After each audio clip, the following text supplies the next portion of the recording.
Toe Net vir Pret destyds sy deure in Upper Berrydale oopgemaak het, was Pieter Takello daar.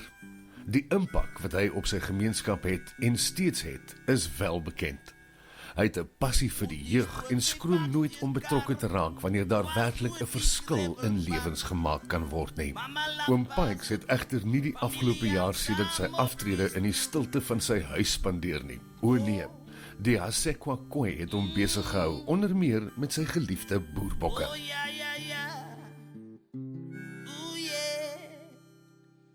Hierdie kraal se naam is Bokkie, my Bokkie. Op die paglande van Berrydale is waar Pieter se hart behoorlik blom. Die gebler van die bokke bring 'n rustigheid en hy glo vas dat die mens dikwels antwoorde vir alledaagse probleme in die natuur sal vind. Buiten die baanbrekerswerk wat hy by Net vir Pret verrig het, is die kooileier ook bekend vir sy liefde vir musiek, reeldans en die oprigting van gemeenskapsgroentetuine. Maar sy bokke bly sy hart se punt. In sy kraal voel nie net die bokke veilig nie. Die tradisie van ons as die Khoi-volk met ons diere was altyd, ons diere was ook vir ons in 'n vorm van ons voedsel. Want een keer miskien 3 maande word 'n dier geslag en dan word die vleis altyd verdeel aan al die gesinne wat daar is, wat in die kraal rond, kyk, elke persoon het altyd 'n stukkie vleis gekry. Dus was die manier ons saam met mekaar geleef het in die natuur. En ons volk is nie so opgelei, universiteitsopleiding of collegeopleiding, maar ons mense weet presies wanneer 'n bok siek is, weet presies wat om die bok te gee om hom te behandel. Want baie van ons kry, soos jy renosterbos kom, en dis wanneer die bok se maag nie so lekker is, dan kook jy renosterbos, dan gee jy die bok renosterbos in en dan as jy die bok se maag is baie beter. En dit was altyd maar ons liefde vir die natuur. Waar die bokke gegaan het ons getrek. Want ons bok het altyd vir ons gewees. Wat 'n tipe kry jy kan eet, en wat 'n tipe kry jy nie mag eet nie.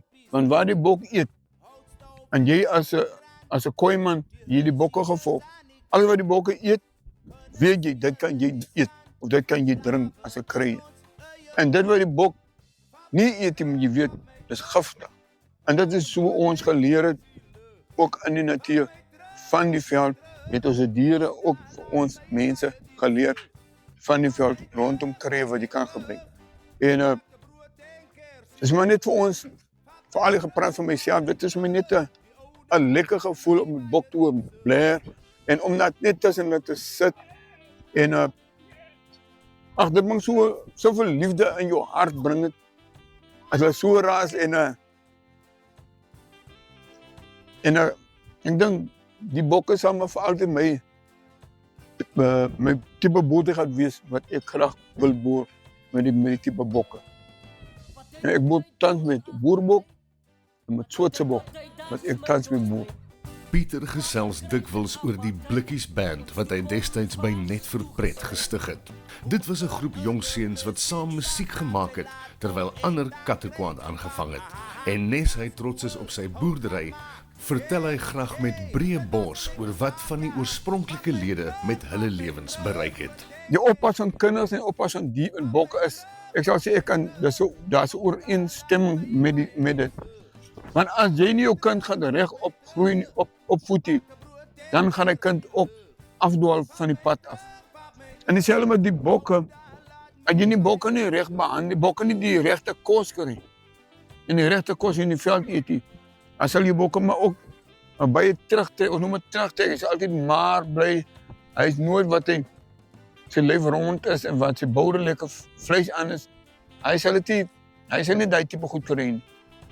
As jy nie die regte voeding gekry het, en dieselfde met 'n kind ook, as hy die kind nie voortydig mee gepraat word oor sy verkeerde ding wat hy doen in die lewe nie, as hy so kan sal maar aanploet om die verkeerde goed, omdat hy kan dink, dit is reg wat hy eintlik doen, aan die einde is hy verkeerd wat hy doen. Dieselfde met die bok ook, die bokke luister na sy basisstem, as ek roep, dan moet hulle hoor, die kom die baas op hulle en hulle moet ook toe kom. So ek het so ek het 'n manier op, kom. Au, maar ek het 'n manier, ek hulle in 'n groep en dan reageer hulle en dan kom hulle almal kanaal toe.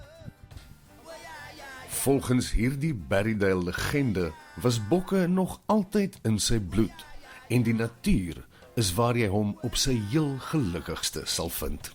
Ek het van gemeentes ook 'n passie gehad, nie net vir bokke nie, maar ook vir ander diere, is omdat my familie het almal te doen met bokke. My pa het gewerk by 'n slagpaal waar hulle met diere was, beeste en skape en vark. Hulle was altyd gedurig in kontak met diere en so het ek daai kontak gaan opbou om lief te raak vir diere waar hulle was. My ouma was deel ook, hy het ook diere gehad. My oompie nou tans het ook steeds sy eie skaap, beeste en sy skape waarmee tans ook nog boer. En dis waar die genepool het net oorgegaan ook aan my in. En ek kan seker die afgelope 15 jaar wat ek nou met bokke boer. En ek sien daar's net suksesse in die bokboerdery. En nou is goed, my hart gooi altyd warm as ek praat van my diere.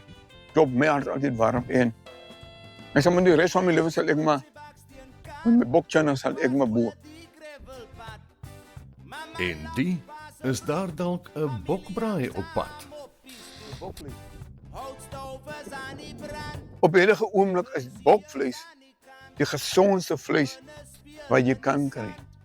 En die rede hoekom ek dit sê is dat die bokke is die diere wat krye eet. En hulle eet die wat bo die toppe eet, die krye toppe bo eet. Terwyl die skape eet maar onder net grasies. En dis kom as jy 'n bok slag en jy eet die vleis, jy kan sommer proe daar is soveel krag in hy vleis en hy chop wat jy eet. Is daar soveel krag in. En ek wil net mense bemoedig, kom ons eet 'n bietjie bokvleis man. Los 'n bietjie daai skapvleis met daai beesvleis, eet 'n bietjie bok en jy sal voel dat jy meer gesond is as wat die skaap en die beesvleis. En die bok se chin, hy loop mos in die veld, nee, en hy eet mos die krye wat ons mos nodig het. Kyk, dan drink ons met die krye, dan eet ons die krye van die vleis se kant af. Oom Pieter, die New 62 span sien uit na die volgende bokbraai. Dankie vir jou tyd en vir alles wat jy vir die dorp beteken.